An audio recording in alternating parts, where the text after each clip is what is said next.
We got some people online. Joe, hey brother. Victor, nice one. All right, so we got a lot of tracks through today. Well, we got a lot of submissions, guys, and I felt a bit bad because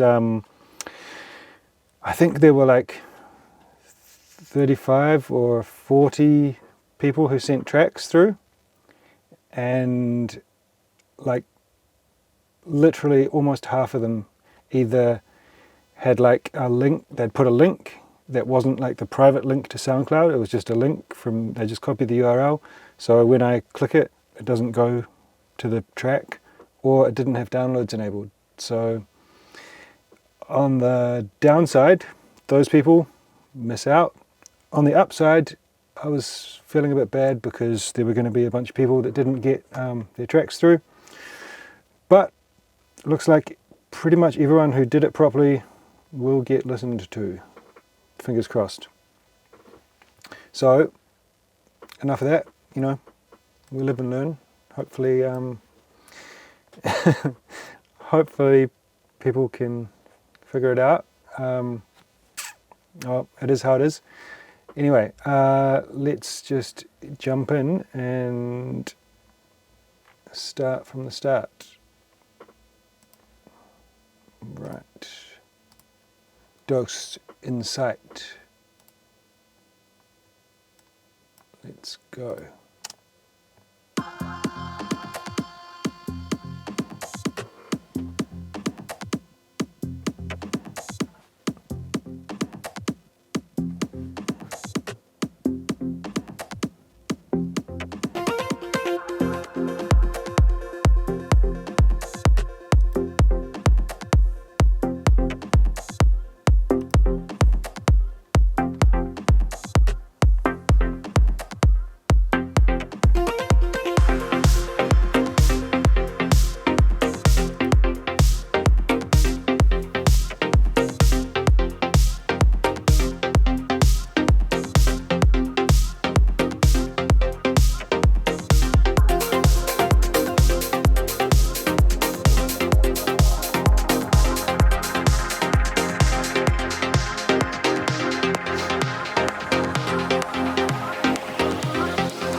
This is really good. I like this.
Like, this is fucking insane. You just won.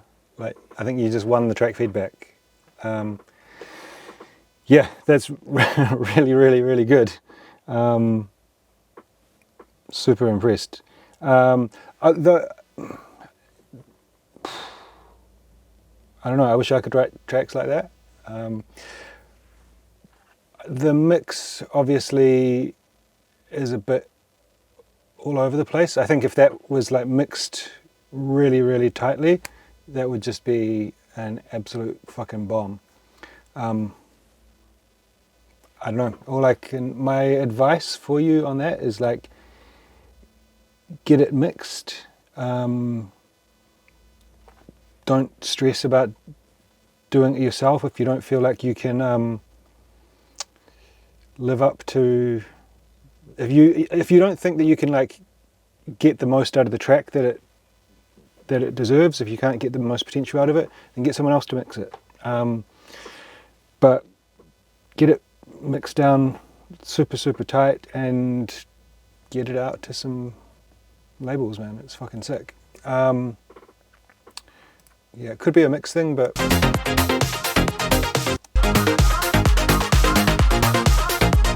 yeah, I think it's just a mix thing. Like, I was going to say it could use a more driving hi-hat, but the hi-hats are there. It just needs to be a bit brighter. Man, sick.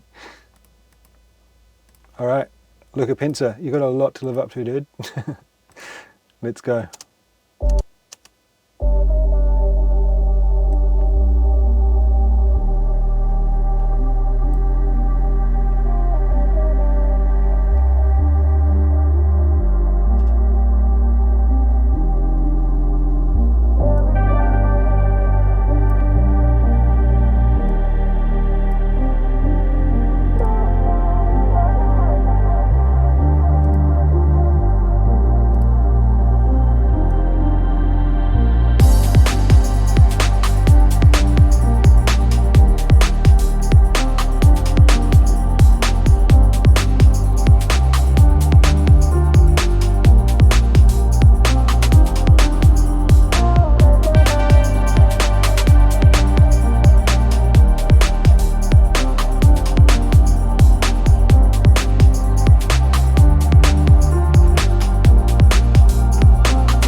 Man, this is another really, really good track.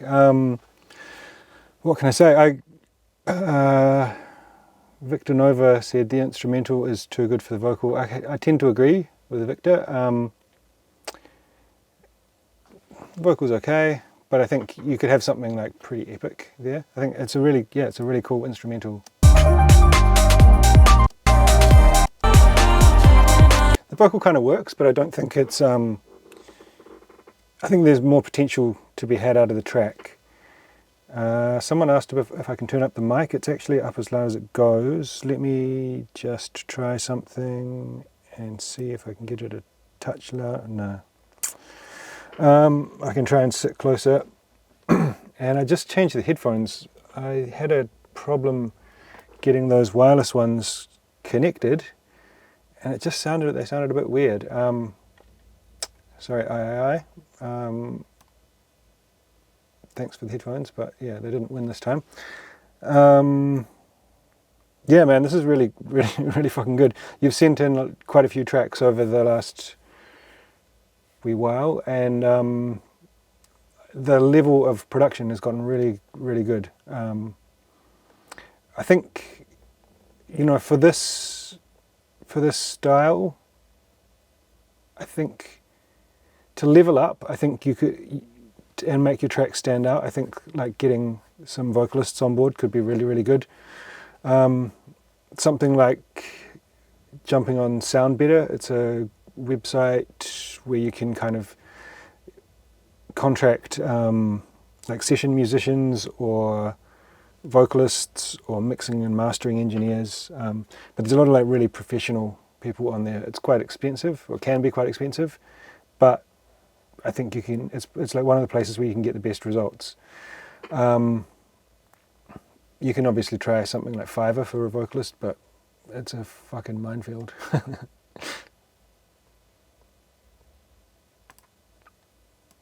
All right, let's go Junior Mark. Junior, I think you sent in like 6 tracks or something. I took 1. Yeah, guys, if you send in like 6 tracks, I'm just gonna take the first one.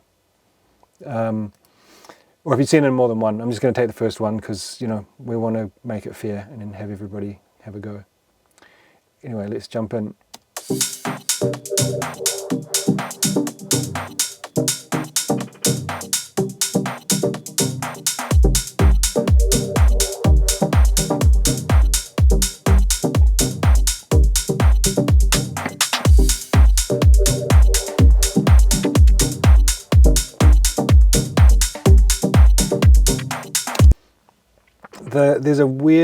There's some weird sound on the clap, like it's got like a little after weird sound. Yeah, I think just like something like a 909 clap or something would just be so much more perfect on this. It's just something that's distracting. Otherwise, everything around it sounds really cool.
Yeah, so that clap thing's really annoying, but I'm trying to get past that.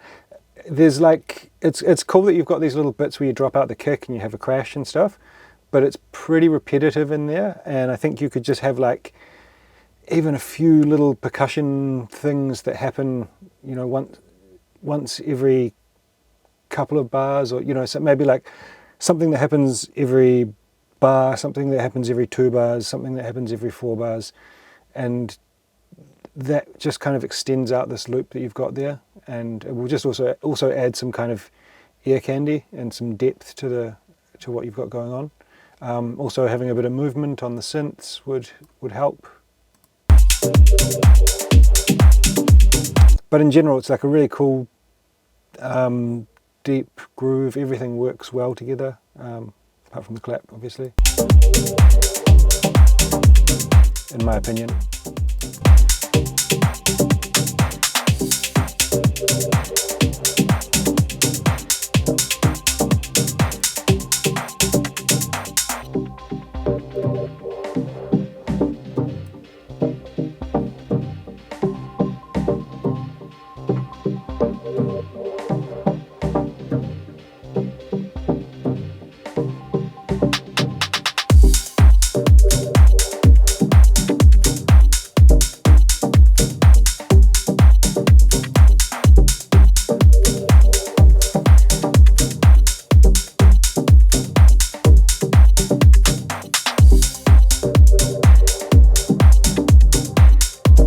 Other thing is your synths sound a bit muddy. Like, I think you could open up the cutoff. Well, probably not open up the cutoff. Maybe use a bit of envelope modulation to have it a bit brighter. Because you've got a couple of synths. You've got your pads, and then this kind of like main chord stab sound that's like happening in a pretty similar area in the frequency spectrum. So there's not much dynamics in the frequency. Is that the right word? Dynamics? But there's not much range in the frequency. Everything's kind of happening around the same area, and it just makes it all feel a bit muddy. Yeah, and then also the synths are quite static, so just opening them up a bit.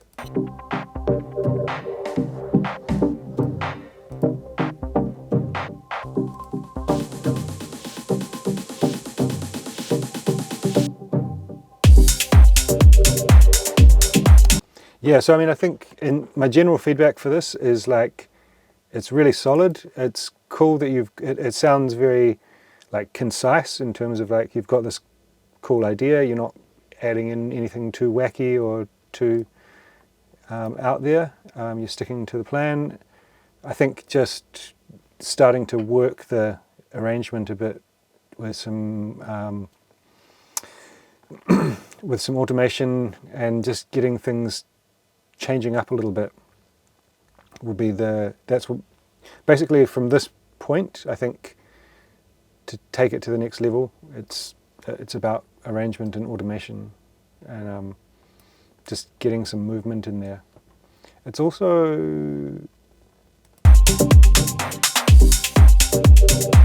pretty narrow, like most of the things are happening in the center, so just using some panning to spread things out a bit. Maybe some chorus on some elements that aren't super. Just be careful. You could use some chorus, but just be careful about creating phase issues. So yeah, but good stuff.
I think your bass is like really kind of killing the mix.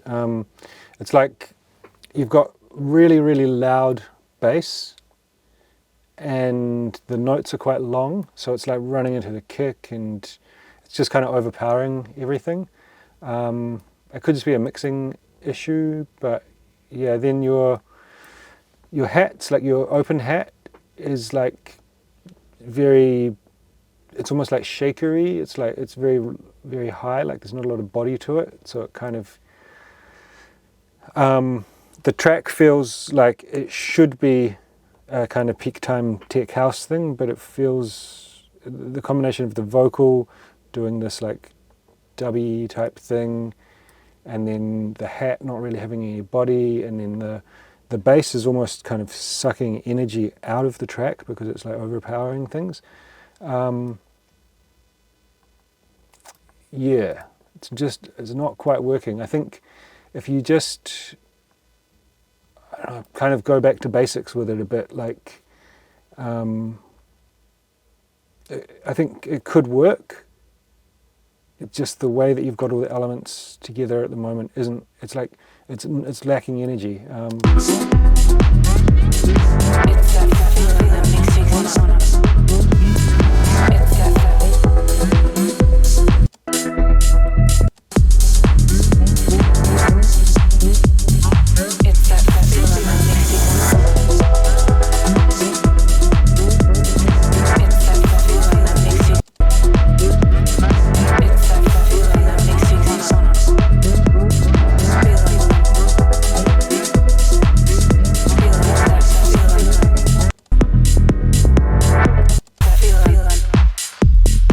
You've also, like these leads and stuff, they're cool, but I think maybe it would be better without it. I think just simplify things a bit.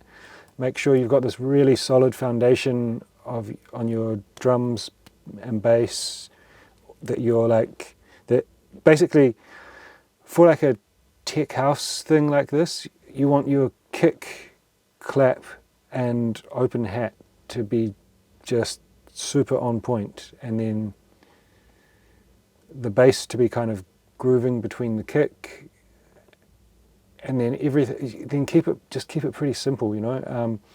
But be really careful of like stacking up too many frequencies in this low mid area. Yeah, I think it's got potential, but I think you need to kind of go back to the start a bit and just tighten up the foundation of it. Oh.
I think this is a bit muddy as well.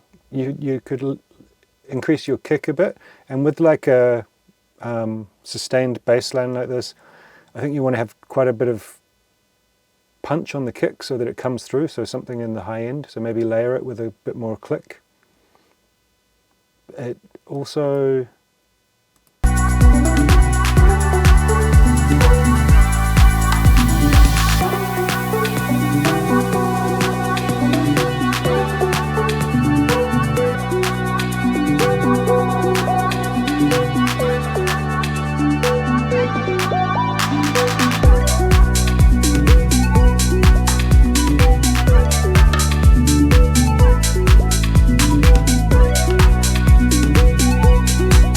So I think you're kind of building up this atmospheric kind of stuff at the start here.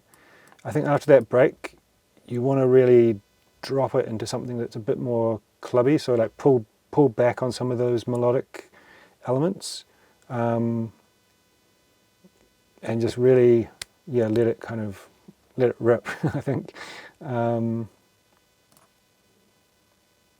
Let's see what's done.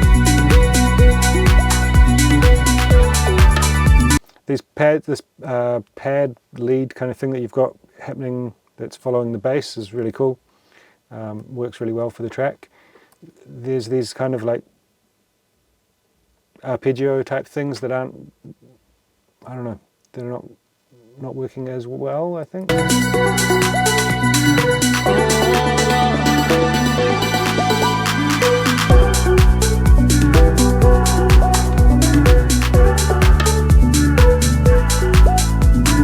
It's not that they're not working, it's just that they're not like something like that wouldn't work. It's more like, I think, just the sound selection could be, if you had something that was a bit different. Yeah, just basically like what I do when I've got something like that that I feel like it's not working, is I'll just duplicate the track, mute the one I've got, try a different sound, and maybe repeat that process 5-10 times, see if I can come up with something different. If nothing sounds better, then maybe I'll try a different element for that, to do that same kind of role.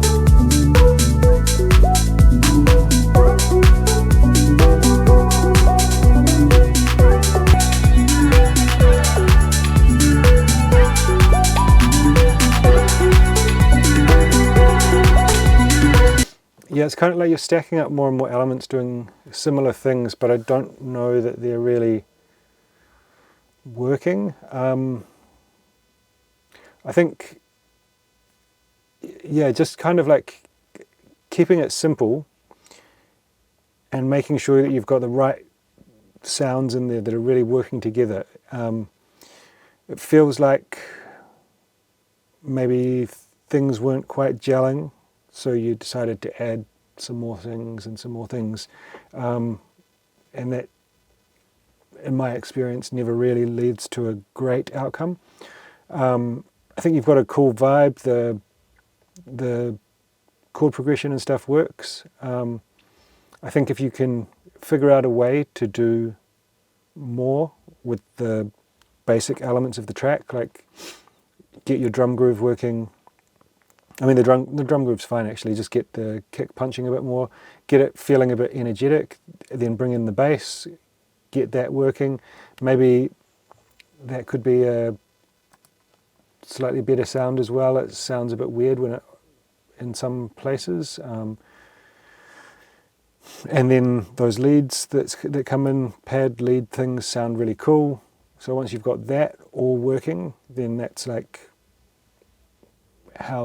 that's what you need for the track, and then everything else is just kind of icing on the cake to keep things interesting. But I think also, yeah, like, so playing with the frequency spectrum, so having some like really bright things in, you've got this arpeggio thing that's in there, but it's a bit muddy. It's all like it's pretty much. It's quite similar the whole way through. Things just kind of come in and stay in, and then you add some more things.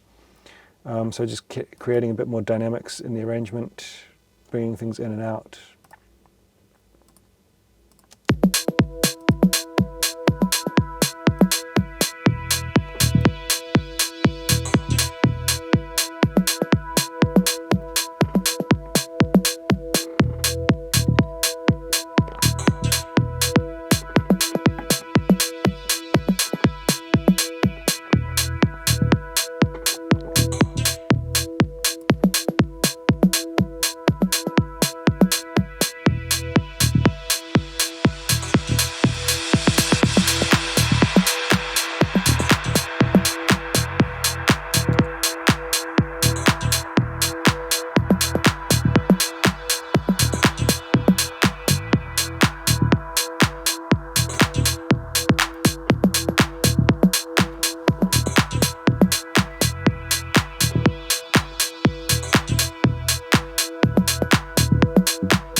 Okay, so you've got this open hat that's in there right from the start. It's really, really prominent.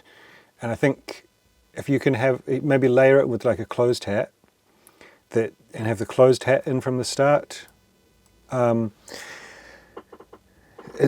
feels a bit out of place. Like I think it would be if you just had a bit more of a tighter hat in there, it's going to feel,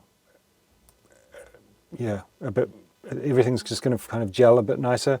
Then with this open hat that you've got,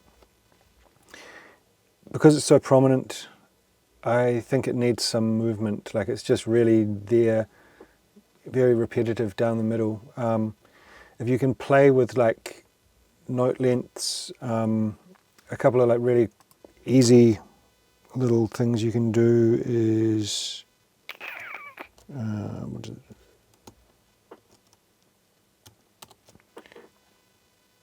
Is like, so if you've got, I'm not sure what you're using, but if you're using Ableton, then in Ableton you can like add a little bit of pan randomization, just a tiny bit.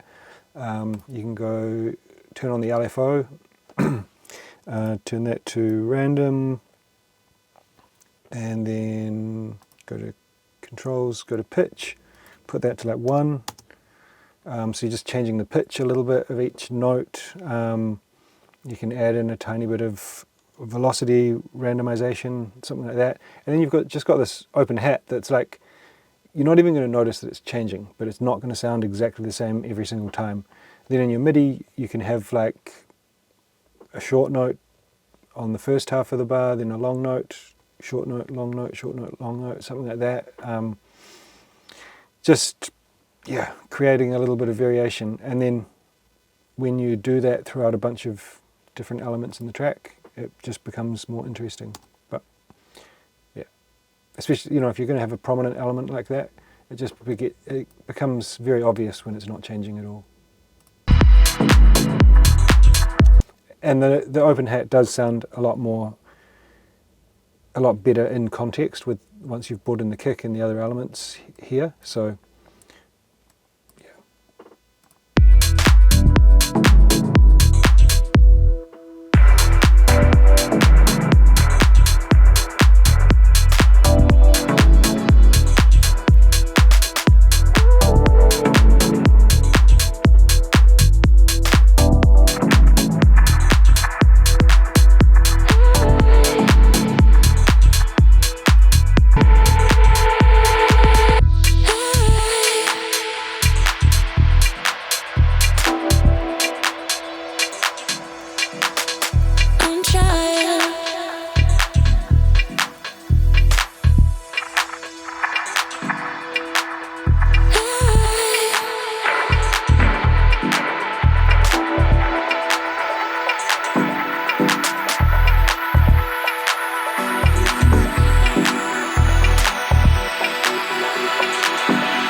this is another one where there's quite a lot of synth activity in this, like, oh shit. And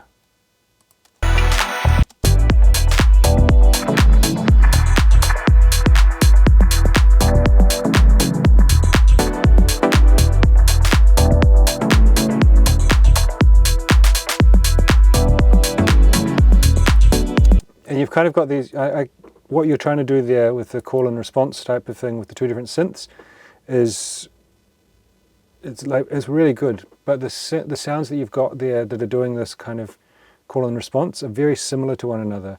If you can have them being a bit different from one another, then it's going to kind of make each one stand out.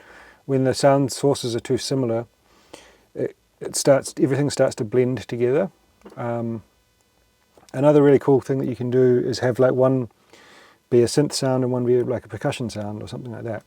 But I think you're on the right path with that to make something interesting, but the two sounds that you're using are a bit similar.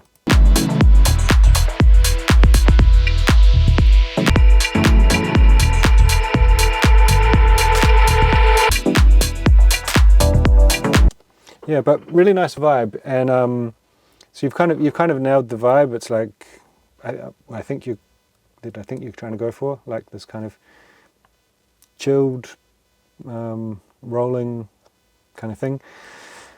But yeah, I think it's not super engaging. It kind of feels like it needs a hook, and I think those elements during the call and response could be that, but they just need to be a bit more standout. And then get things like your open hat, changing up a bit, just a little bit of movement in there.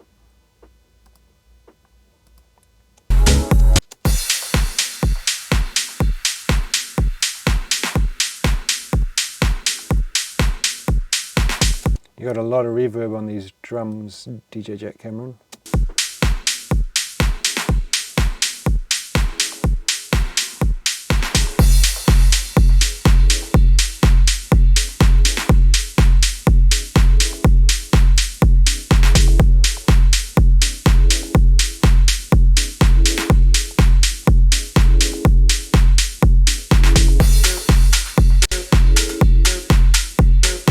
It's a lot of kick too. It's like a massive long kick that you've got there, mate. Especially to have these like double kick things happening. Like, yeah, I think I would say have a look at that. Like, maybe change out the kick, get something a bit more punchy in there, a bit less sustain on it.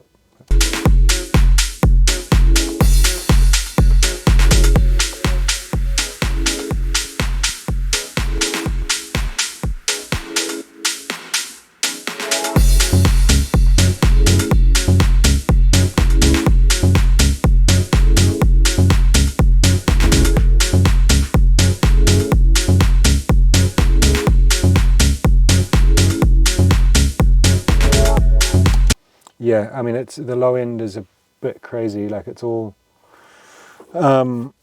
everything's like really running into each other. I think if you sort out those kicks, then it's all going to work a lot nicer. You can just see on the waveform here, like all of the low frequencies are just elements, are just kind of running into each other. You've probably got sidechain and stuff on there, but you want to have some space between the elements just to like let them like reset. Let the subs reset. It's going to give you a lot more definition in the low end.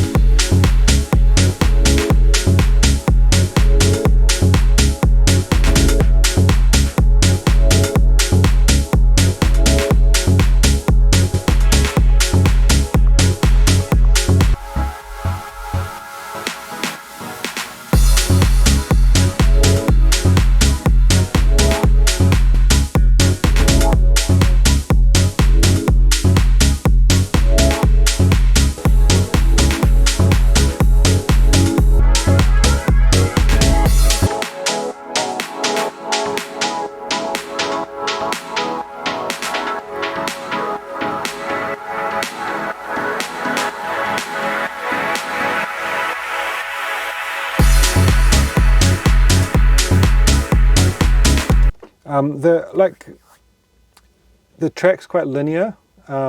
Things come up, the chord stabs come up and come down with the filter, but nothing's really changing coming in or out. But I think for the style, it's not too big of a problem. This could be like a decent filler track for like a nice housey set. But yeah, all that reverb on the drums is just like crazy, and the low end is just all over the place. So I think you've got the potential there to be like a really cool, functional track with like a bit of a classic, timeless vibe. But you really need to sort out the fundamentals of the track.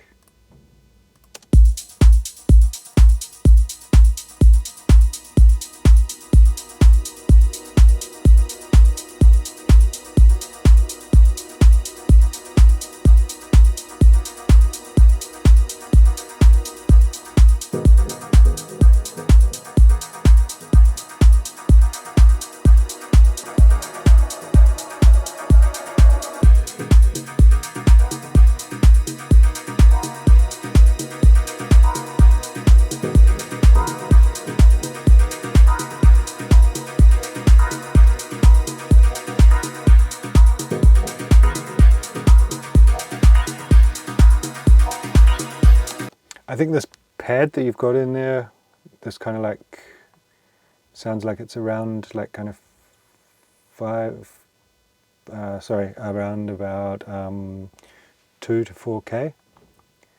It's like really, really loud.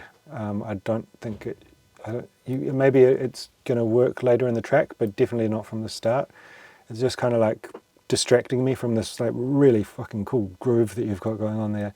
Like everything else I can hear is working super well, as your tracks normally do.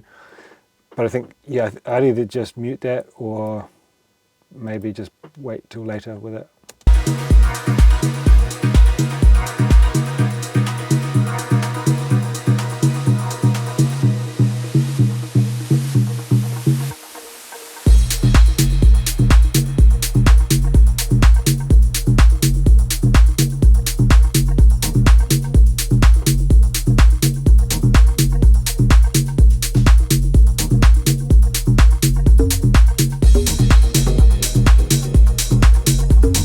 Yeah, so much better now without that pad.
That before the vocal came in, when you brought the pad back, it worked really well there. So I think just ditch it at the start. It works really well to build up some tension and some intensity. The vocal sounds really nice. I think you could bring it up in volume a bit. Yeah, sick atmosphere on this. Like always, your tracks are really good.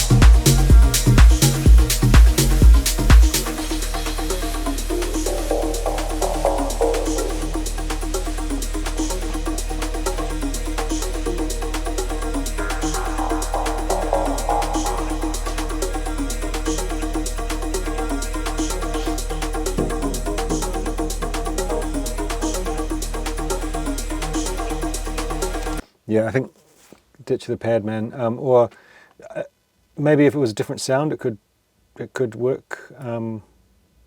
Because it's I guess I get what you're trying to do with it, like create tension and whatnot. But I think just get rid of it. How often do I do the live streams? Normally once a month.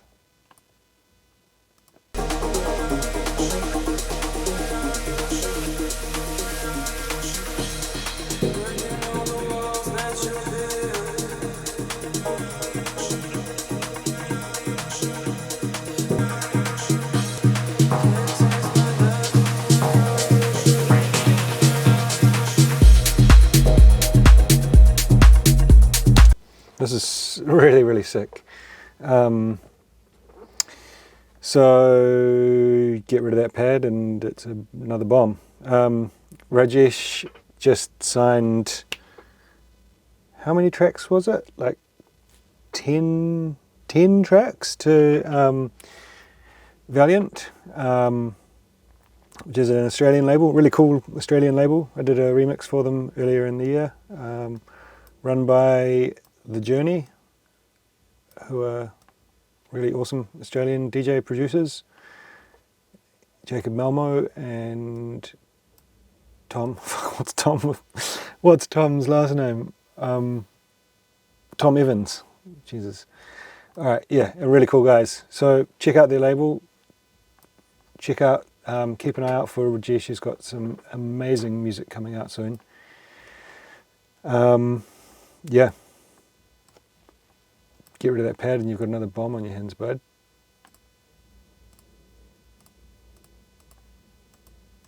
all formats, house feedback.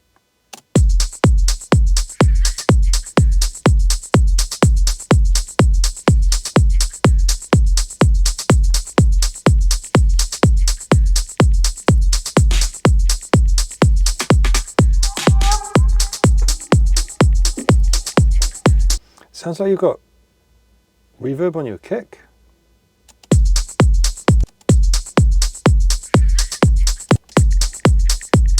Nice atmosphere with these little glitchy things in the background, but I think you've got like a big long reverb on your kick. It's another really long, quite long kick anyway. Look at, I can just see by the transient there. It's a bit, yeah. Anyway.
I don't know that synth is working for this.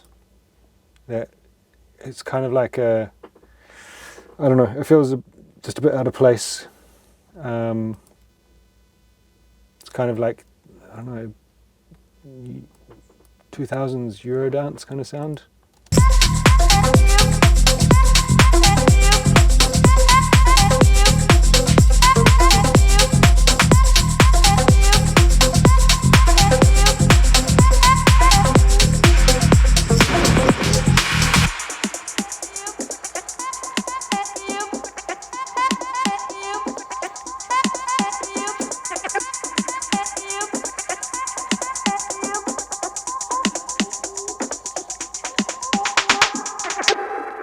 There's some weird, like, I don't know, maybe it's like Tantra or Debug glitch or something on there, but it sounds like it's got some weird scratching effects on the vocal or on something. It sounds a bit weird. I'll get rid of it.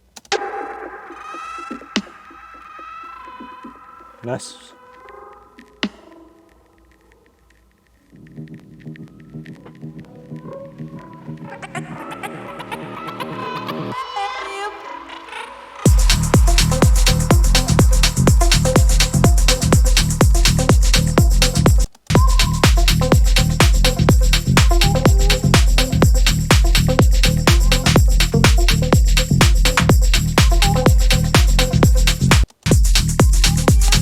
I feel like this.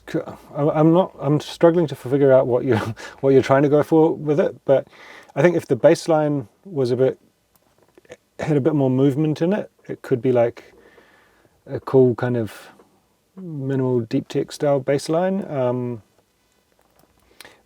But as it is, like the bass line is not really. It's not that interesting.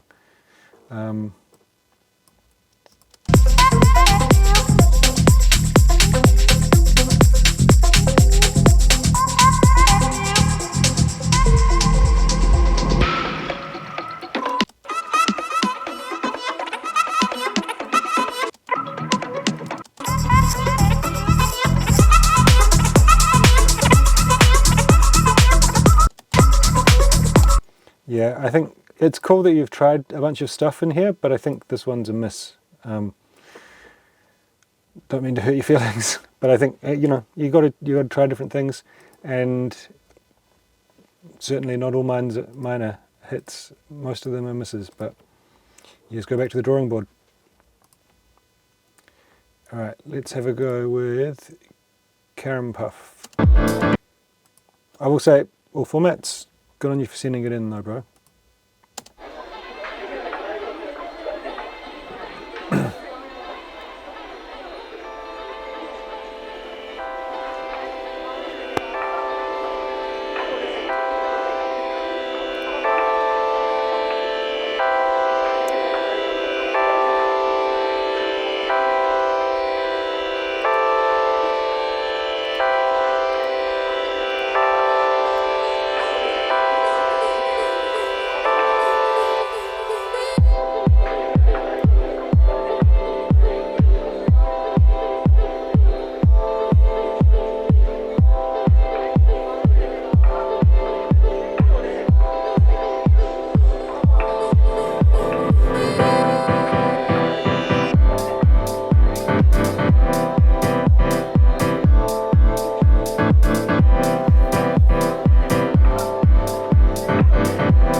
You've got a lot of like texture, and this it sounds like it's underwater. Like your kick's quite quiet, your drums are a bit quiet, but you've got this really loud, like it sounds like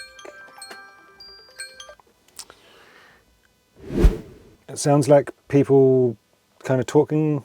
I don't know, some kind of like field recording or something, with the tops rolled off, and it just kind of makes the track feel underwater. Same with the piano, like the piano's filtered. You need some more punch in there.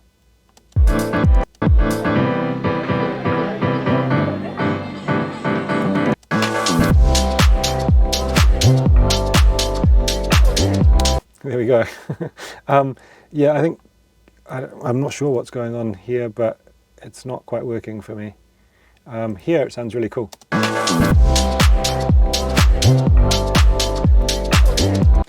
Your kick needs to be a bit louder, I believe. Especially for the volume of that clap. The clap's really, really loud.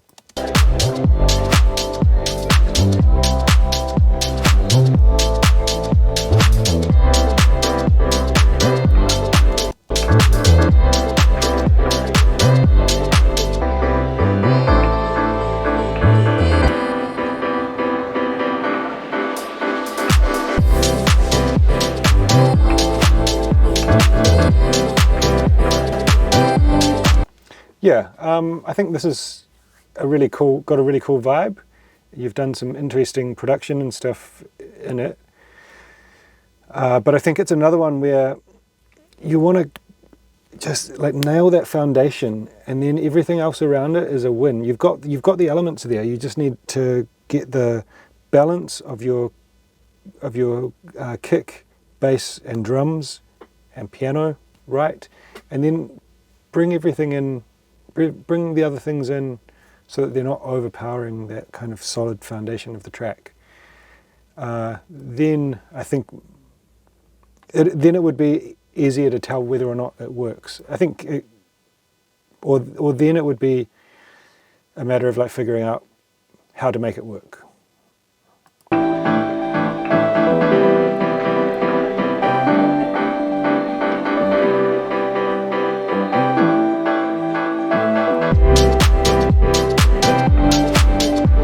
Because I really like the vibe of this, man. I want to go like, yeah, this is fucking sick, but it's just not quite.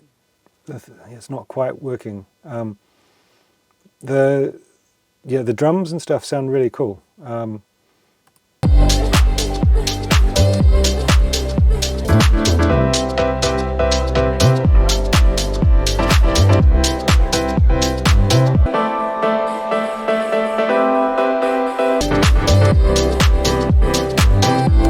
Yeah, it's got really good potential.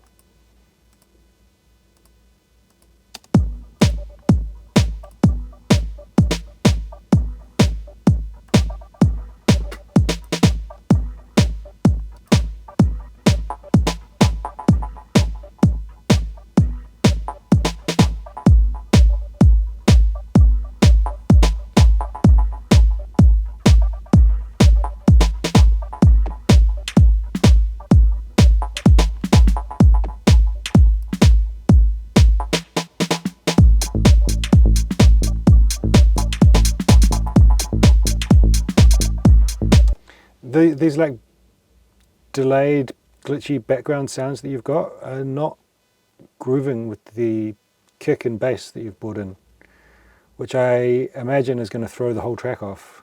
They're quite loud as well.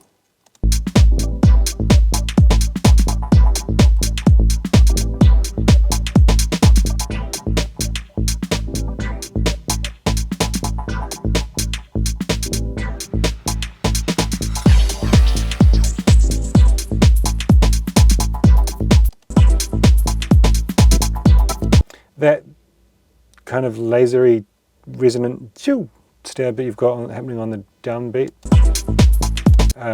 I'd get rid of that. It's making the track feel really robotic. Maybe having it less frequently could work, but I think I'd just ditch it, and probably ditch those glitchy bits that you've got from the start. The rest of the track sounds like it should be pretty cool, but there's just a few bits that are really making it groove awkwardly, and some of the yeah, just not working basically.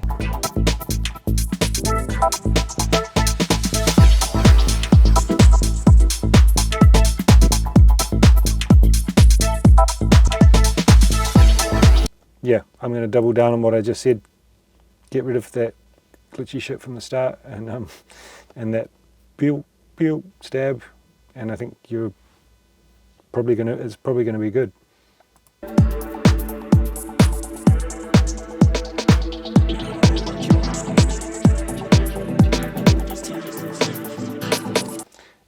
When you bring that vocal in, and then those piano chords, they're like, you can't hear either of them because they're happening over the top of each other, and they're both like really dull.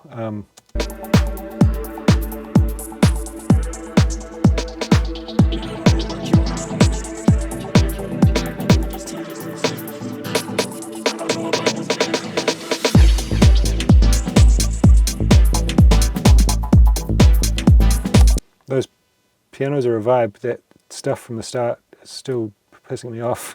I think just get rid of that stuff, and I think everything's going to work in this. Yeah, hopefully.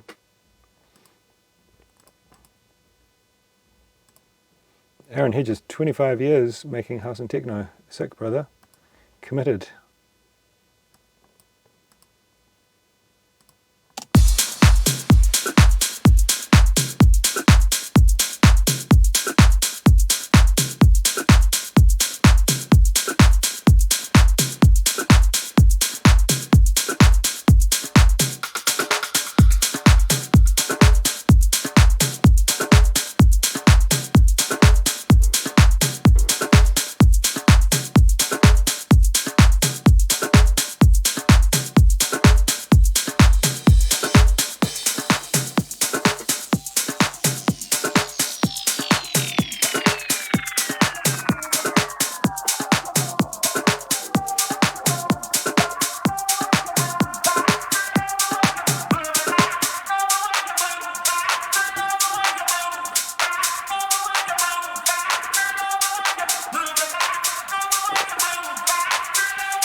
Some of these drums that you've got here sound like a bit weird. I think if you just make them a bit tighter, then they're going to sound way, way better.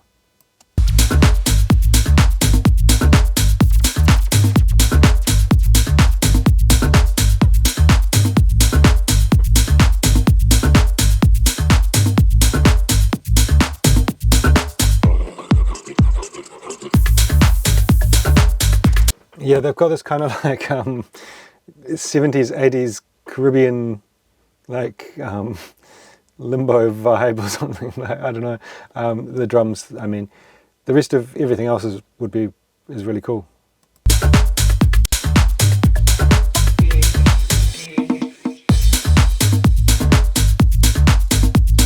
Yeah, so this bongo that you've just brought in sounds a bit closer to how I would expect those other metal drums sound to be.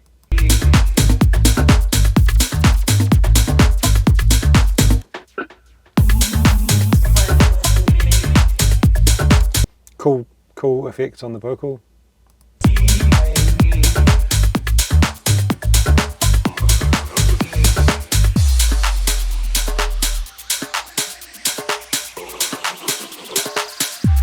Nice how you've got it changing up. You've got that vocal that comes in at the start, or this one that's coming in again now. Then you bring in that glitchy vocal, so you kind of, yeah, you've got clear different sections.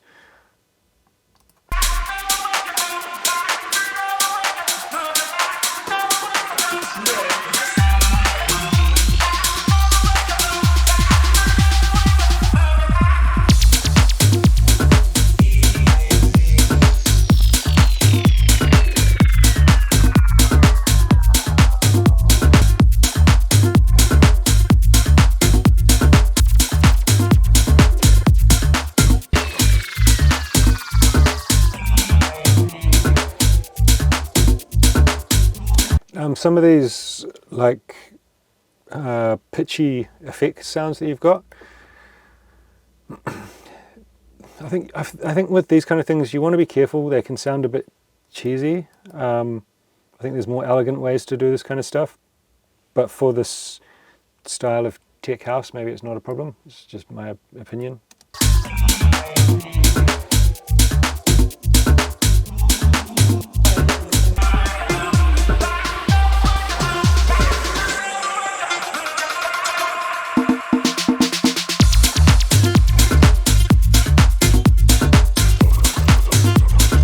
Or this glitchy, it sounds like Tantra. This glitchy thing is like got some really loud resonant peaks in it. I'd be careful with that, especially like on a really loud sound system. I think that could sound a bit crazy. So yeah, I think to summarize my advice, I would tighten up the percussion and maybe be careful of some of these glitchy bits. But it's like a, yeah, really solid, well-produced tech house track.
This stab thing that you've got coming in, it's cool, but I think if you put a bit of delay or something on it, it could just sit in the track a bit nicer, because it's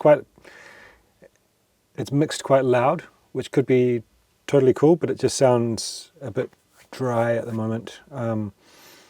It also sounds quite static, so I reckon like just get a bit of movement on it.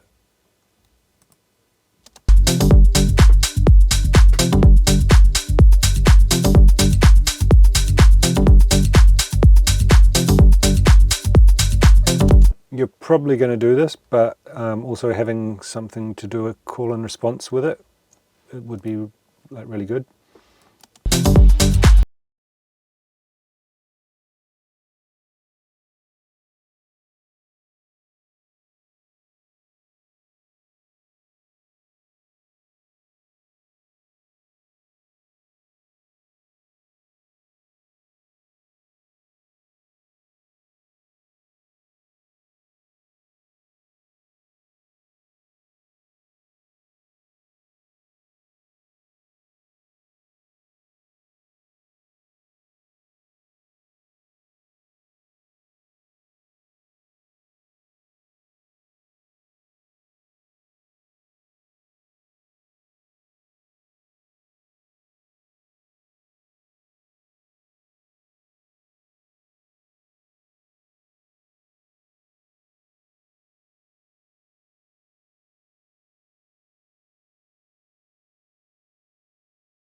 really, yeah, really solid stuff, man, as usual.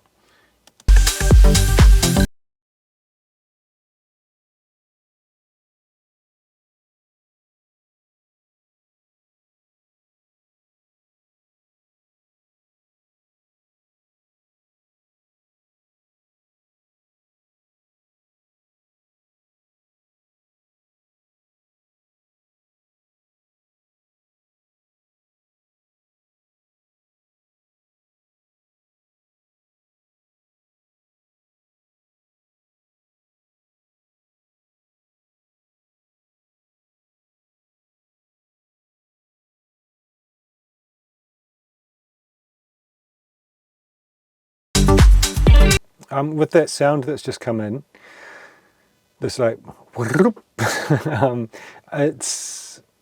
think it's really cool. It could have like, so what you could do with it in the break is have some delay or something on it that's like building up with more feedback. So it's getting more and more, it's getting bigger, extending out longer, sticking around. And then I don't think you need to have that playing when it drops. You could have it like go like it, play it here and then have it delay up to the drop and then drop without it. It's just going to create more tension and create like more of a change when it drops. And then yeah, I don't think it's like adding anything to the groove by being there once it's dropped here.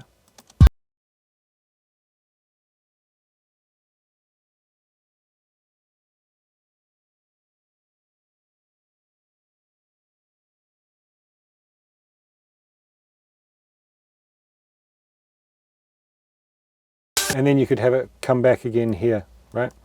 And then, so I think it can be tempting to like, you know, you find a new cool sound and you chuck it in the track and it's working, it sounds good.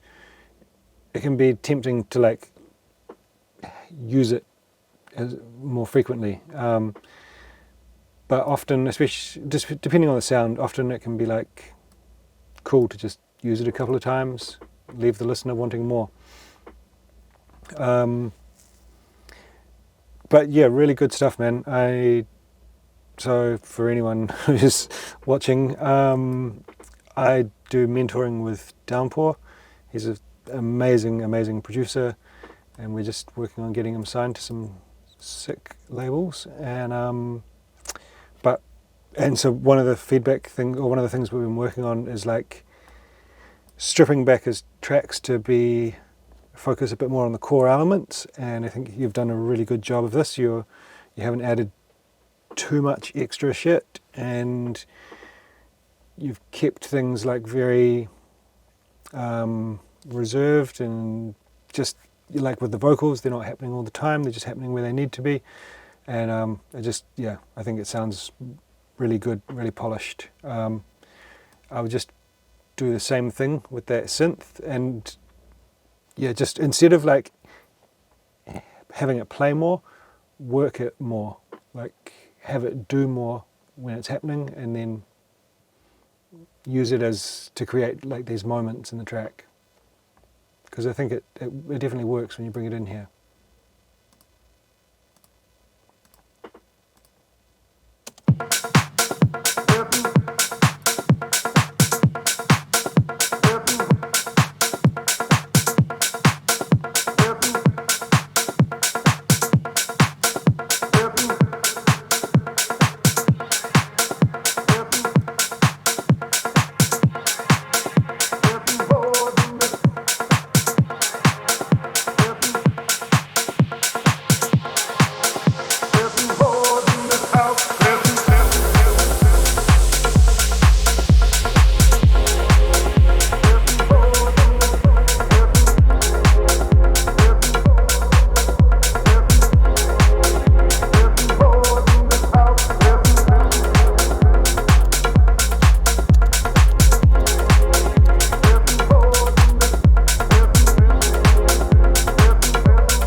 there's some.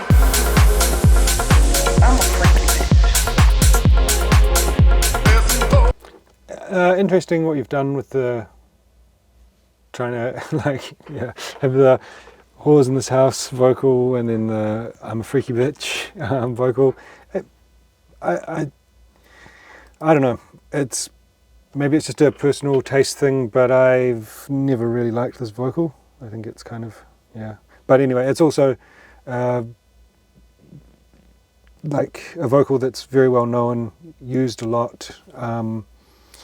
From a very classic house track. I was trying to remember who it's from, but I can't. Yeah, I can't remember who did it. I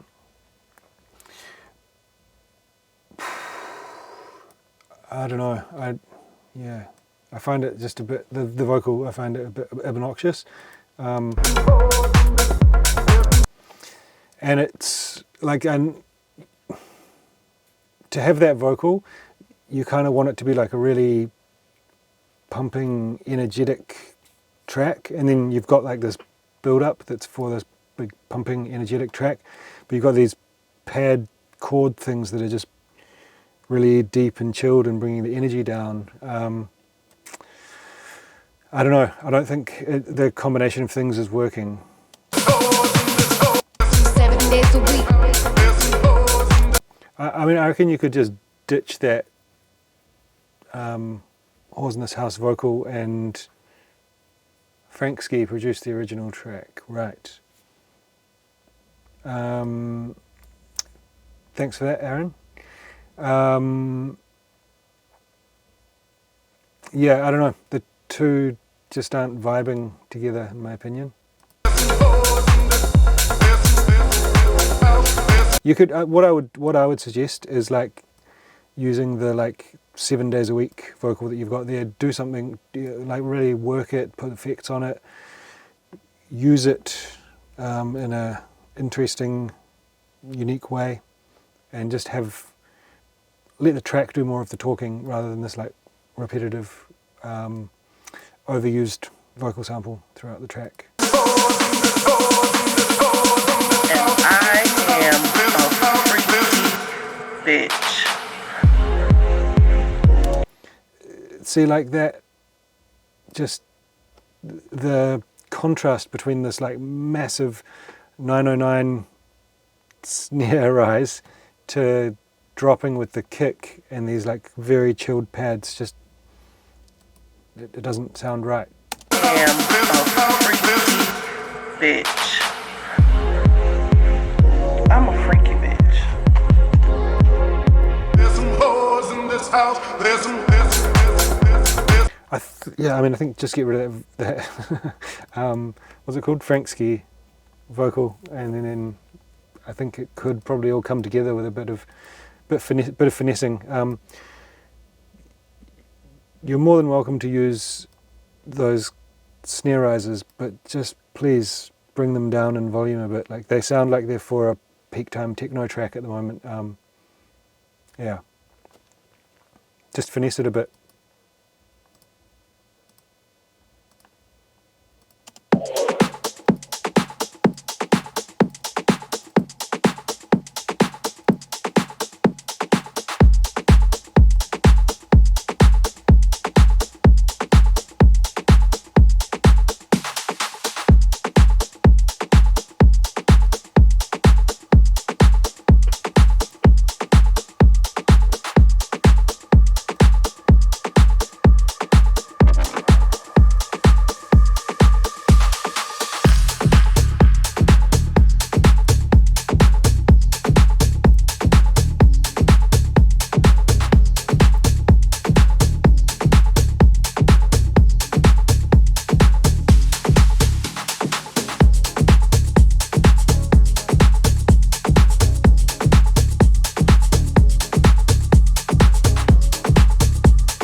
Okay, so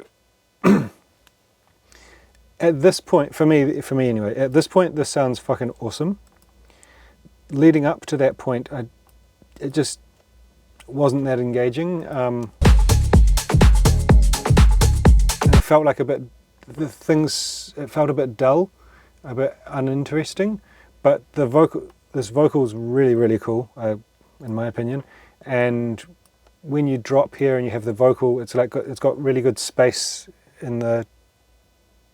There's a lot of space for the vocal in the track, and it fits the vibe really well, in my opinion. So I think it's just a matter of like figuring out how to make that a bit more interesting. It's not necessarily a matter of like adding anything significant, but just like just figuring out how to keep it interesting.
Yeah, really solid, man. I think it's got some really good potential. I have to have a think about exactly how to make it work. One thing I think is missing is like some like intensity in the like higher end, so like some kind of distorted pad stabs or something, some kind of, I think there's some room for I'm not sure, like maybe some, instead of having, because like a lot of the synths are in the lower end of the frequency spectrum, so maybe having something that's like playing like strings or something like that, like staccato strings, or I'm not too sure, but I think we can figure out how to make that really cool. Greg's another guy that I do mentoring with, so looking forward to chat about that one.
So this whole section here, I really liked the way that you brought in the bass line, but nothing's really happened. It's all...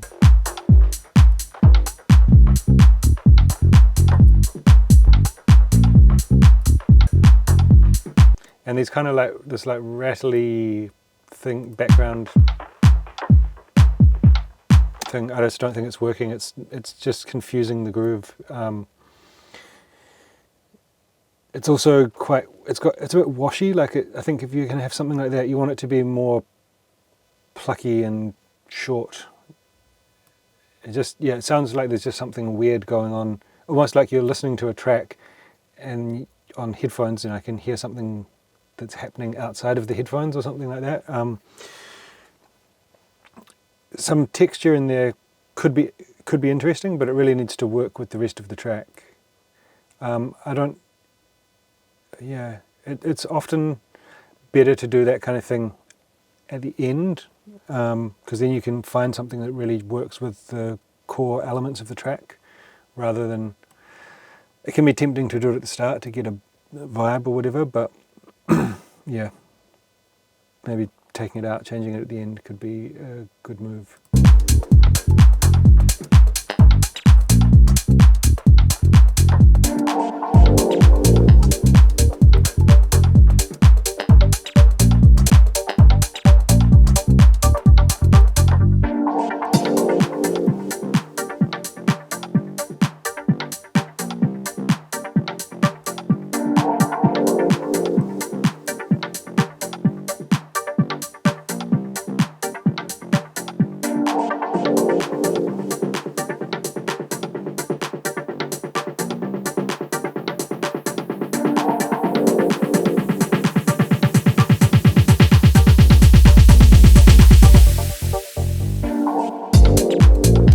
Again, like that build-up just isn't warranted for that drop, you know. It's, imagine that in a club, or even, you know, like on a big festival stage or something. Like that's so intense, and then it just drops back to something kind of deep and chilled. It doesn't make sense, you know. So I mean, you can do that thing with the kick roll, but just filter out the bottom end as you do it.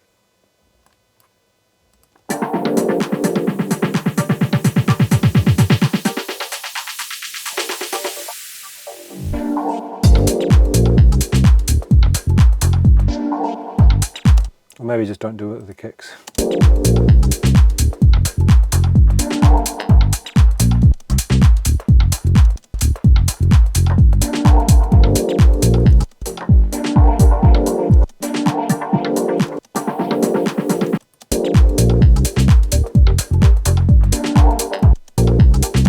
Okay, so I think you've got a lot of kind of cool stuff going on here, but it doesn't really have a hook, right?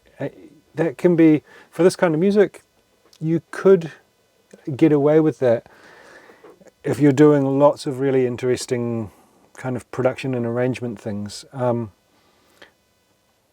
But yeah, it needs a hook. It needs something memorable. It's like it's got like the foundation of a track there, but I think you need something that's a bit more recognizable for the track to make it stand out. Oh, excuse me.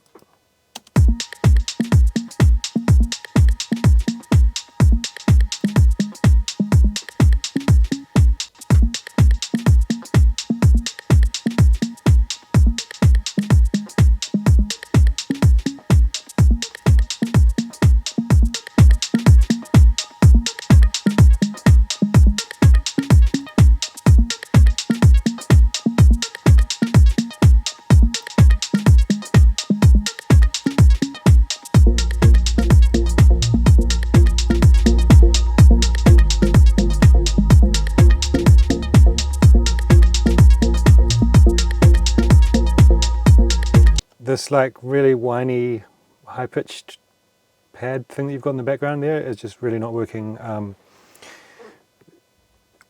It sounds a bit weird, but the the other elements that you've got sounding really cool. I think,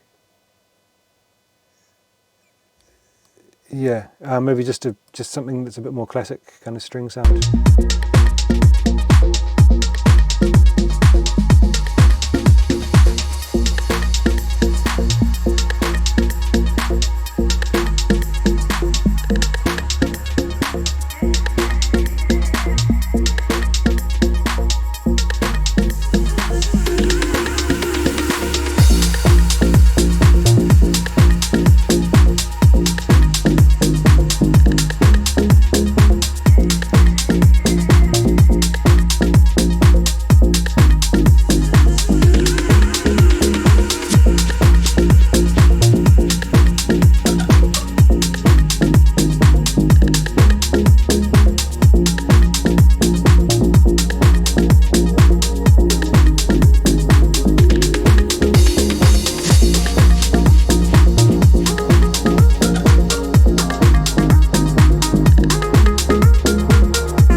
The track's just too full, man. Like, you've got this vocal that's should be really present. I think what it feels like to me is that you tried a lot of things for the track, which is fantastic. That's what, in my opinion, that's what you should do.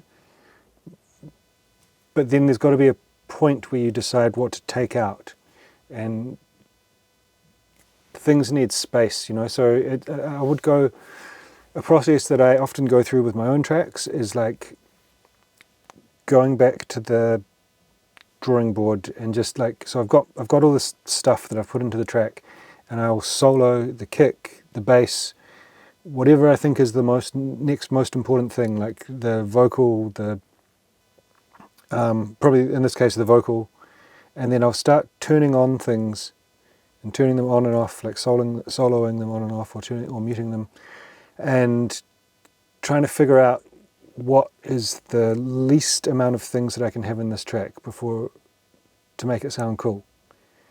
And when you've got the least amount of things that make it sound cool and full and are working with each other, then I think you can have like a rocking track with this. But you've also got enough elements that you can have like sections where the vocal plays and you take out a bunch of these synths, and you can have a section where one of these kind of synth melodies comes in and does its thing and then drops out, and that's going to help you in the arrangement, like create dynamics and create like these different sections that keep it really interesting and turning over.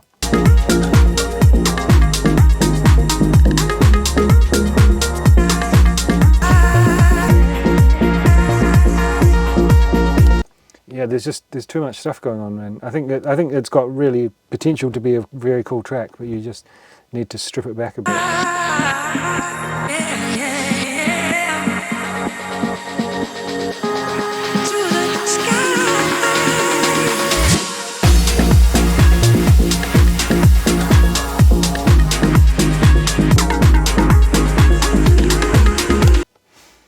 Make the track work around the vocal. Yeah. Your vocal is strong enough to carry the song. Exactly, Victor. Nathaniel, you said it's yourself, your brother, and your friend Arthur. It sounds like you've all added stuff to the track, but then someone's got to be the guy that says, right, this stuff's got to go, right? Maybe that can be you. But that's almost as more important than adding the stuff to the track, is deciding what to take away. Lateral shift, spaced out. Cool name.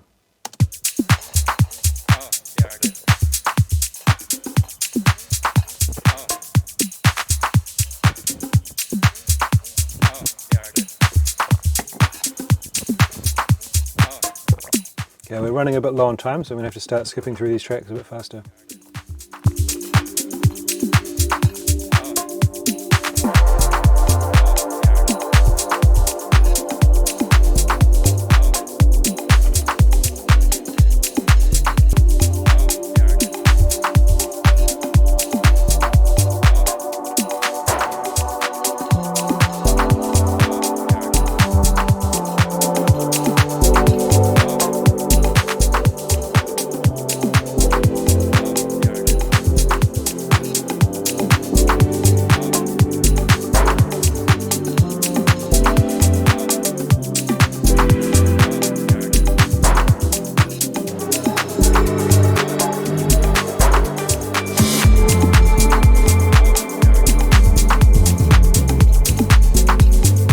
The tops in this are really overwhelming. Like you've got it sounds like you've got a bunch of shakers, or like a few different shaker loops, and it's like, yeah, it's just making everything feel really washy.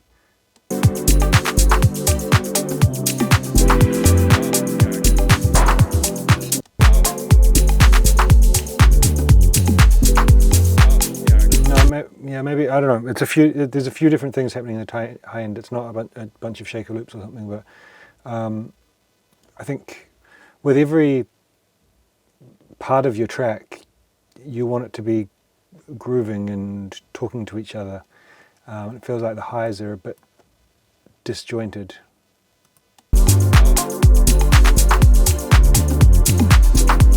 Also, maybe a bit too loud. That could be my fault with this limiting.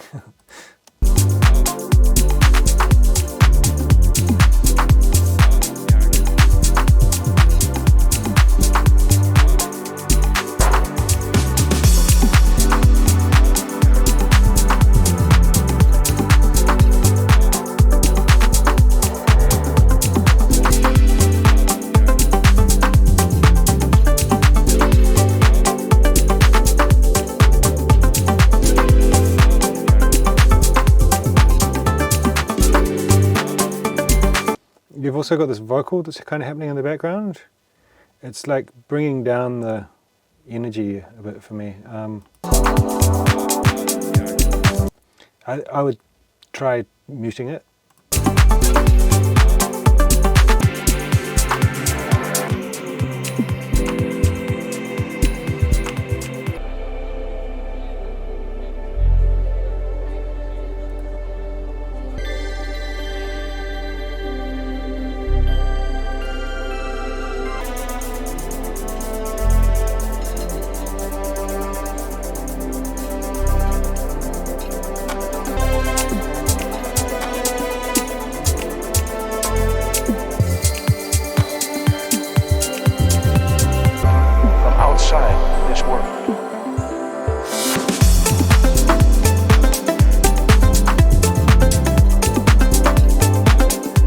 Alright, so what I was kind of thinking about this is that it feels like it needs a hook.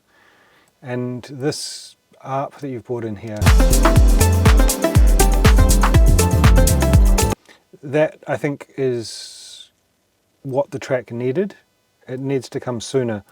But the sound that you've got there just sounds a bit thin.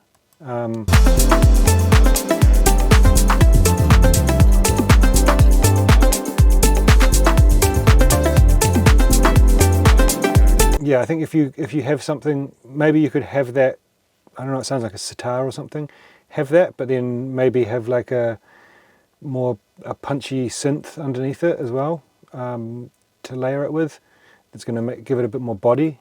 But bring that in sooner, because it's engaging, it helps give the track energy. It's an element that you can work in and out, bring up and down, because before it just sounds a bit washy and a bit like I'm just kind of waiting for something to happen. You've got lots of elements in there, but nothing to really grab onto, and I think that is your element to grab onto. So yeah, revisit the arrangement, and I think focus on that ARP sound.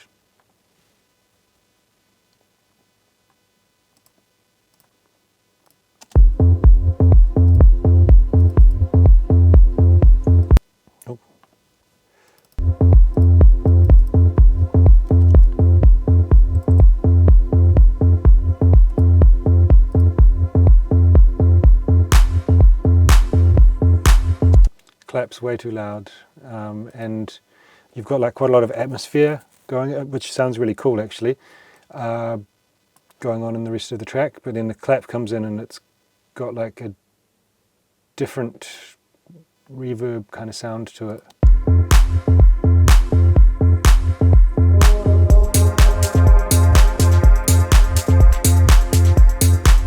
It doesn't sound too bad when the rest of the drums come in, but when it was playing by itself, it sounded really disjointed from the rest of what was going on.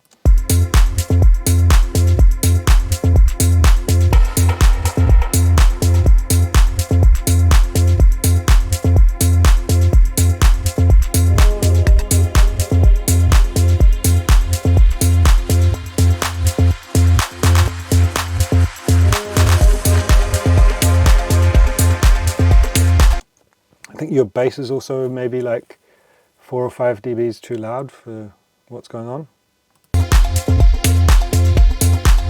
And the claps probably 5 to 7 dBs too loud.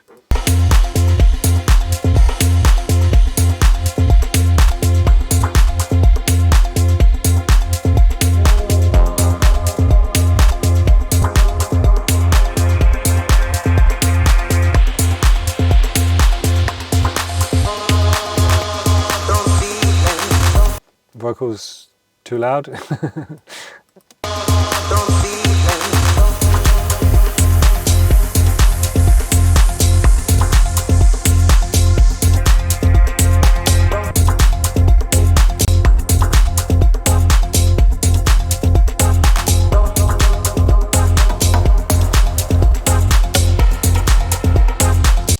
you've got this stab that comes in, which is cool, but it's just kind of sitting there. And the same with like a few of the elements in the track, like they're just kind of sitting there. So I think I've said this quite a few times in this session. I've said this like so many times throughout doing these live streams, but like work your elements. You don't need more elements. You need to work with what you've got, and like yeah, use delay, reverb, use sends and returns, make things like evolve and change, and then you don't need to add something new, you know. Create dynamics in your track by bringing things down, then bringing things up. Yeah, like the elements that you've got are pretty cool. Like I think the track has potential with a good mix down, and because a lot of the elements sound a bit disjointed, like they're kind of not really gelling with one another, but yeah, I don't know, overall it sounds pretty cool.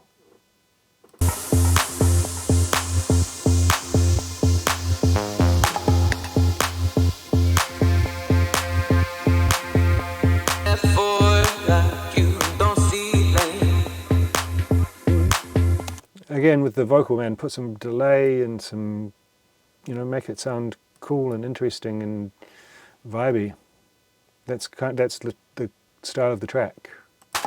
It's there for like you don't see me. Like, It's there for like you don't see me.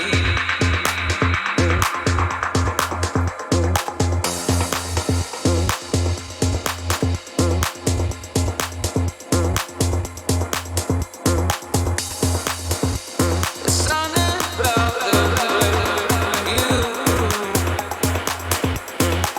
It's there for like you don't see me.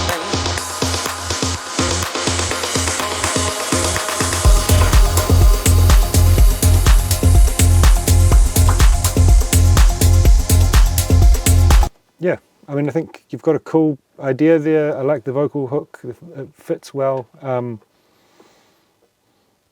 It's, yeah, you just need to like work your elements and make sure everything's, I don't know,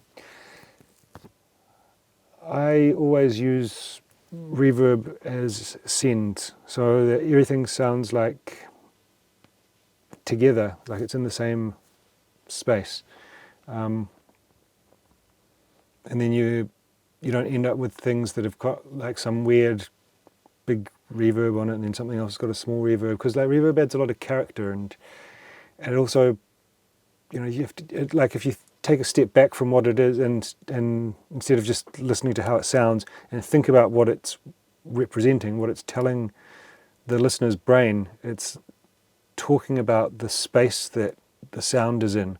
So if like if one thing sounds like it's like in a big hall, and the other one sounds like it's in a bathroom, then that's really confusing for the brain.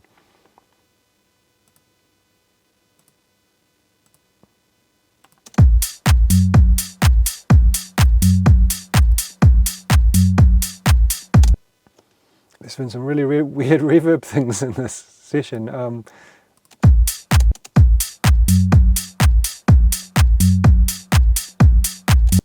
Like you've got a big reverb on your kick and no reverb on your clap. It just sounds weird. I mean, I'm not sure if it's on your kick or maybe it's on a loop or something, but it just sounds disjointed.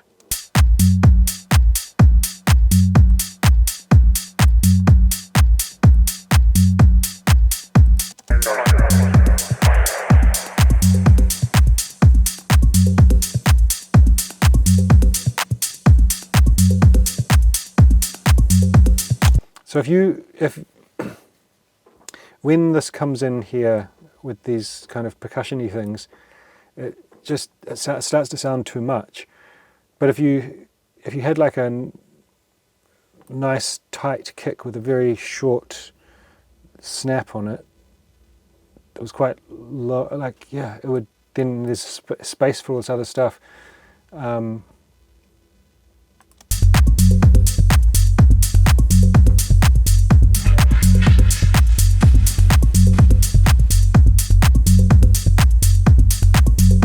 No, actually, scrap that. Get rid of some of that percussion, because I think you've got like a good the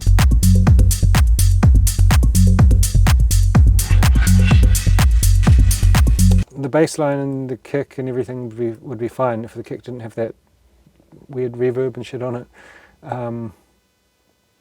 Victor Nova, be careful with mastering presets on your master. Yeah, Jesus Christ. Like, if you're trying to get your track to sound mastered, just use a limiter if you don't know what you're doing. Just get it to sound loud. That's essentially what mastering is. The rest of it can be done should be done in the mix down, especially if you don't know what you're doing. You know, like just if you're trying to just get your track to sound mastered, so you can try it out or send it to a feedback live stream, then just use a limiter gently and call it a day.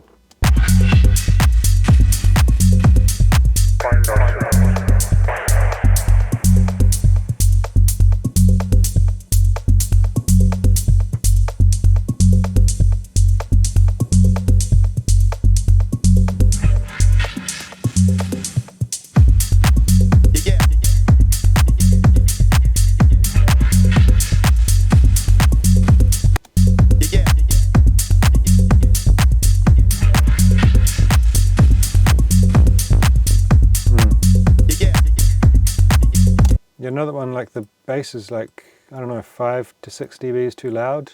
It's not creating, it just creates this like really unrelenting low end with the kick. There's no groove, and I can tell by the rest of the track that you're going for something that's a bit more groovy.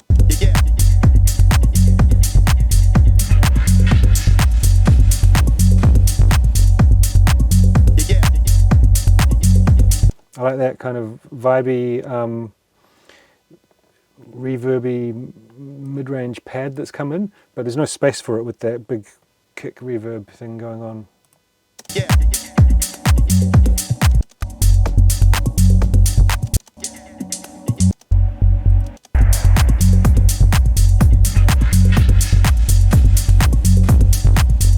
Another, you know, like I think again, you just need to, before you start getting too crazy with things, at some point I think it's important to go back and just make sure that you've got a solid foundation for your track, and that like if you can listen to your kick, your clap, your hat, your bass and they sound really good together, and you feel like, oh, I could listen to this all day. That's like the perfect starting point for your other stuff, you know, to work on top.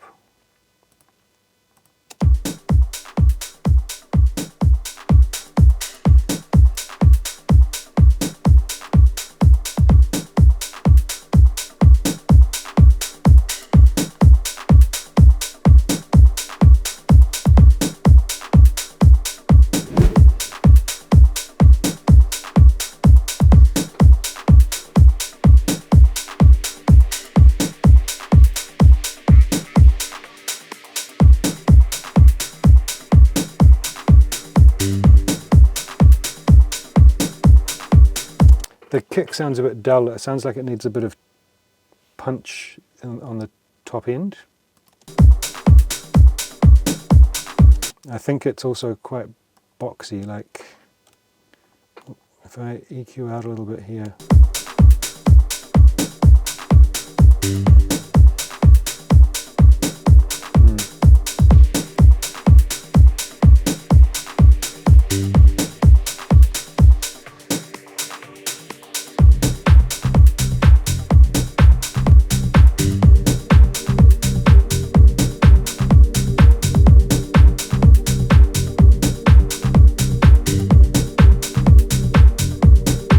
I think with a tighter clap or snare, that's going to sound much more like modern and have a lot more energy.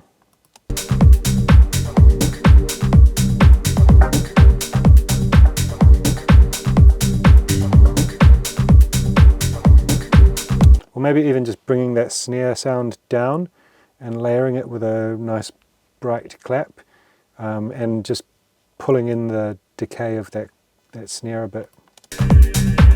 Or maybe even just add a clap, so it's like nice and bright and punchy and energetic, and then have the snare thing play every like on every fourth clap or something like that. Or have the claps playing and then use the snare as like a groovy percussion kind of thing.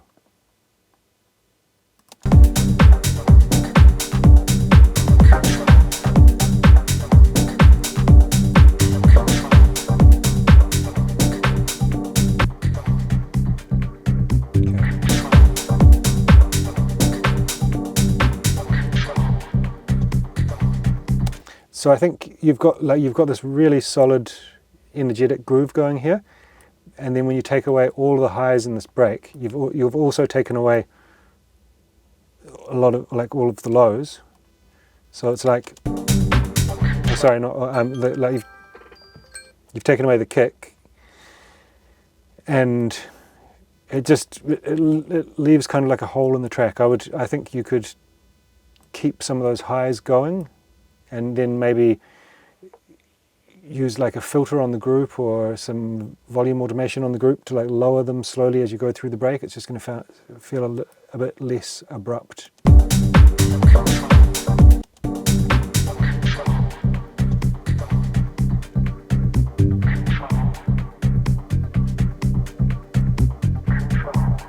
Again, like I was saying in some of the last tracks, like get some interesting delay and stuff on this vocal, this control thing.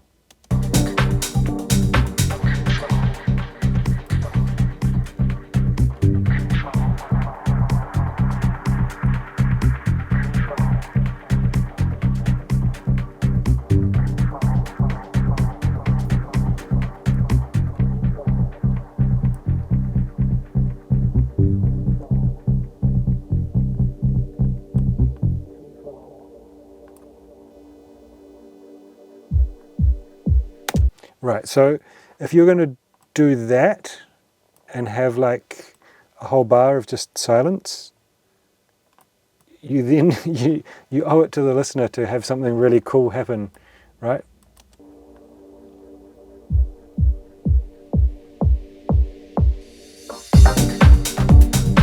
So that didn't build up the kind of energy and the anticipation, because that, yeah, maybe doubling those kicks, having them like build up a bit more, and then having another fill between. you've got the opportunity to have a like really cool moment in the club or something there, and it doesn't quite deliver. Right, it's 5, so we're going to wrap up very shortly. I'm going to get through these last few.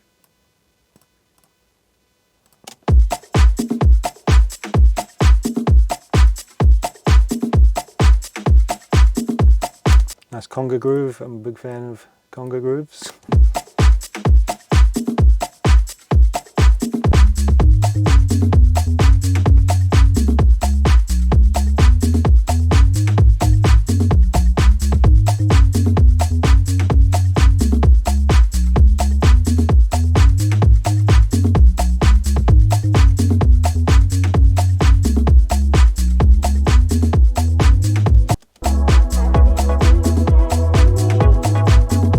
So your bass is taking up a lot of space there, dude. Like I would bring the sustain down on it a bit so you can have it like, just make it a bit more plucky. Yeah, it's just taking up a lot of space in the mix. And then this vocal comes in and it's like a bit not really there. It's being overwhelmed a bit by the bass.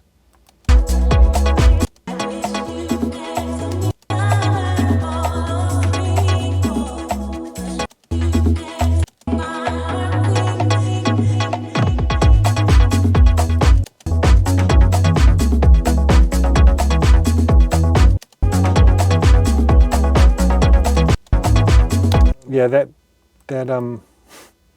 bass is kind of just overdone for the track, I think.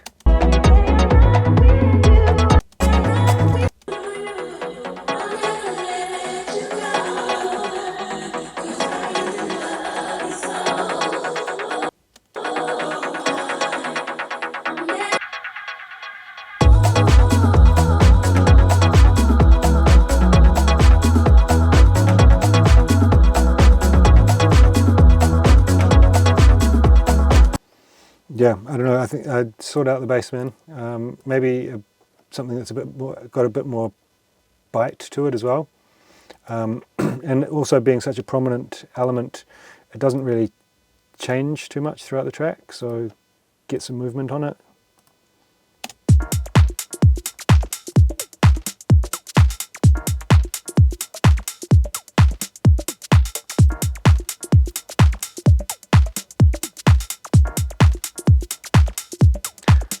I think your kick here might be a bit too short, Ian. There's not really much sub to it.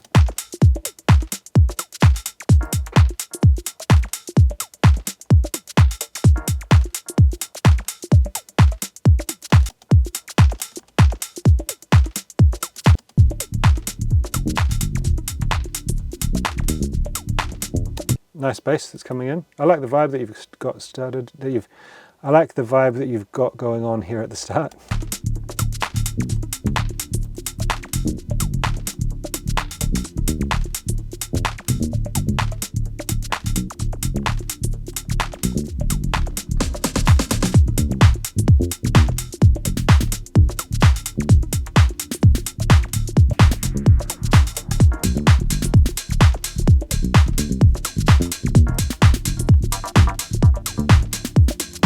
I think this has got the opposite problem to some of the other tracks where the bass is a bit quiet in this, I believe.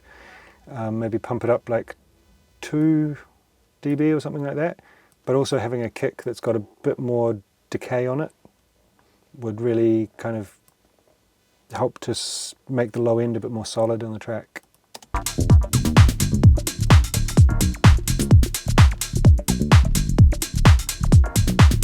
Everything's also very centered, so panning some elements out, especially in the hats and stuff, could really help.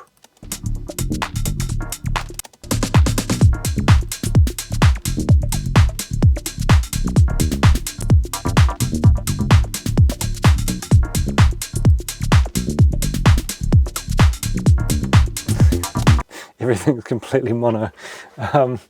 Doesn't sound any different when I turn on the mono. Yeah, so get some panning in there. But Ian, really big improvement, man, compared to some of the earlier tracks that you sent in on for the live streams. Like night and day. You're doing really, really well, man.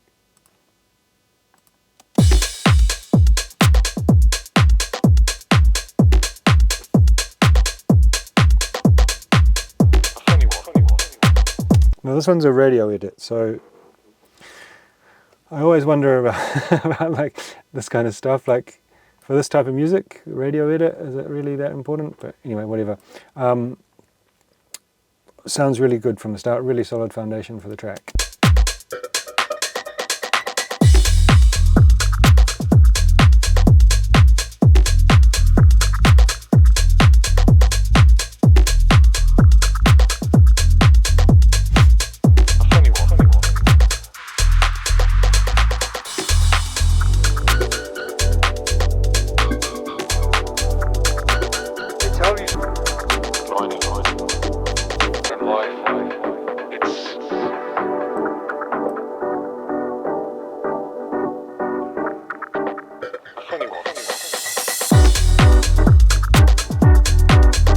Really nice. I'd be interested to know if you've done an extended mix, because this is, it feels like something that for a DJ to play, not really a Spotify track, which I think there is definitely a distinction. But this it sounds really good.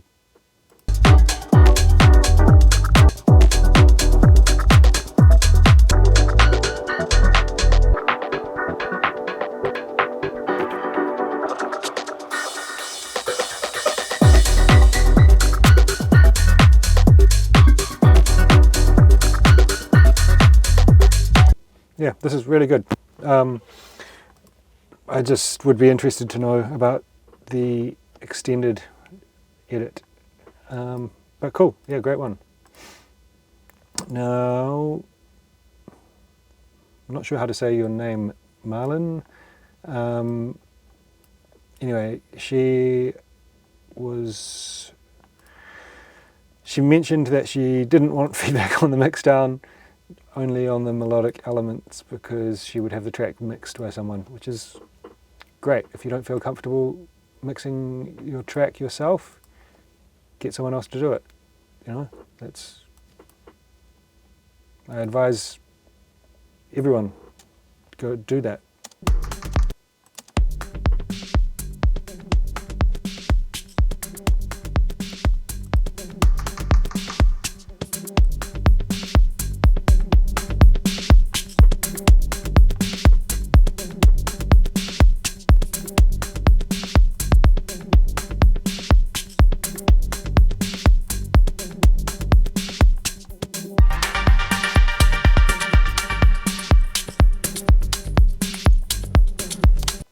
Your kick sounds very, very low. Like, yeah, really, really low. Like if I cut out down to about 30 hertz.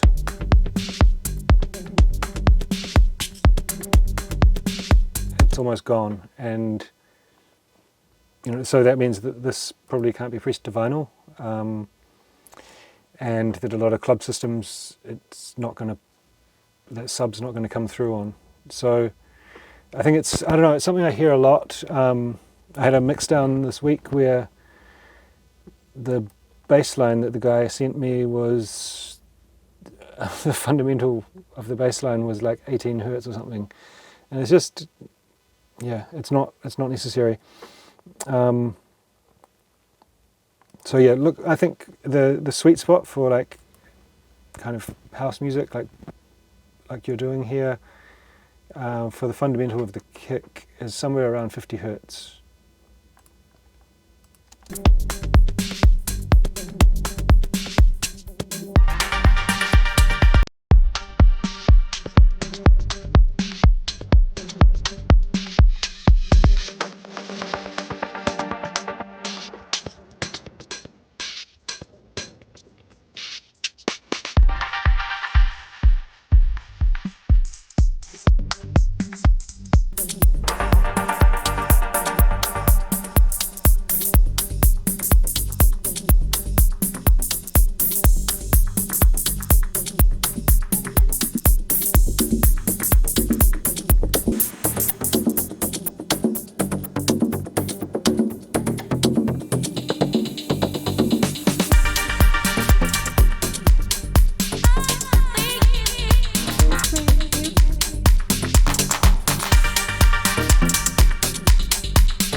You've got you kind of brought in a second bass line. You've got this really, really, really subby bass line, and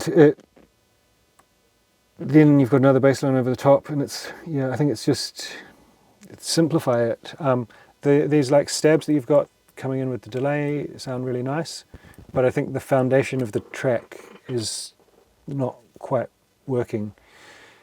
A kick that's a bit more of an appropriate range, and then maybe just stick with this kind of more mid-range sounding bass line.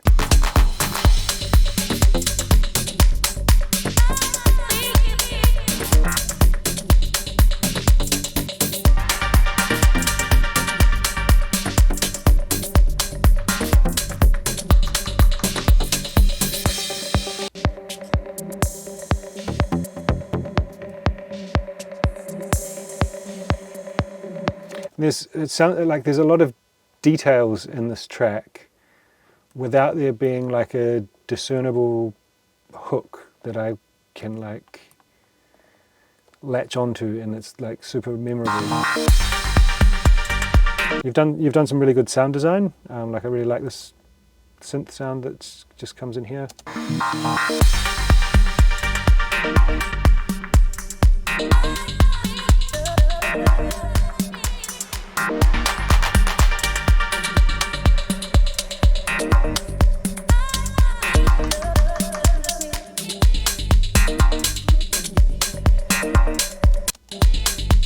Yeah, but it just needs a bit more groove and roll to the low end. I think you're adding lots of really cool, interesting elements, but the like foundation of the track isn't there. Like, yeah. So I think going back to the basics, muting all these like interesting sounding synths and just trying to figure out what is this track about, what's the foundation, what are the core elements, and getting them to work really well together.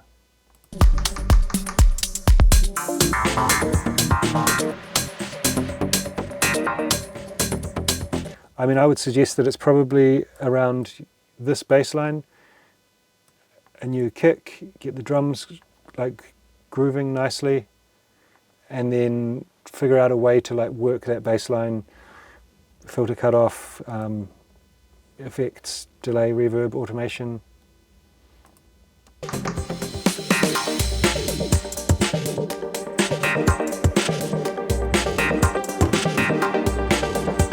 Yeah, then this synth that's coming in here is something that you could use to create rise and fall and tension.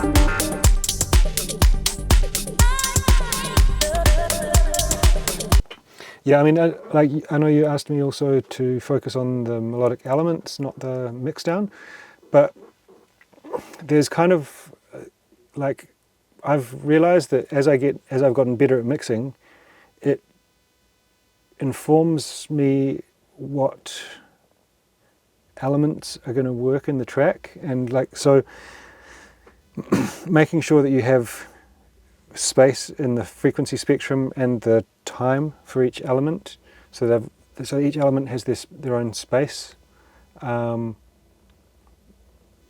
so that you're kind of filling up that frequency spectrum, not focusing all on one area. I think, yeah, I would always suggest people to try to improve their mixing, and especially balancing of elements, because that's going to be the biggest, most impactful thing for a mix down, is getting elements at the right volume. And then you can kind of, if you can do that, that's like 80% of your mix anyway, and then you can kind of assess which elements are working and which aren't. So yeah. But yeah, I think you've got some really cool sound design and stuff going on there, some cool ideas. I think it just needs a bit more of it needs to be structured around what's the main hook, what's the main idea of the track, where is it going, what's it doing. Alright,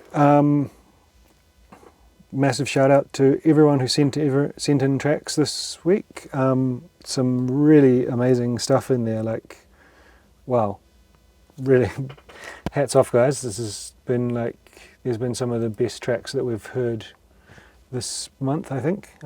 It's crazy. And thanks to Victor and Aaron for giving really great feedback in the chat as well. Really appreciate that, guys, getting involved there. Hopefully the people who got to have some feedback got some value from it. Yeah, good stuff. And I will post this on the channel in a few days. So have a good Sunday, everyone, and we will be back again soon.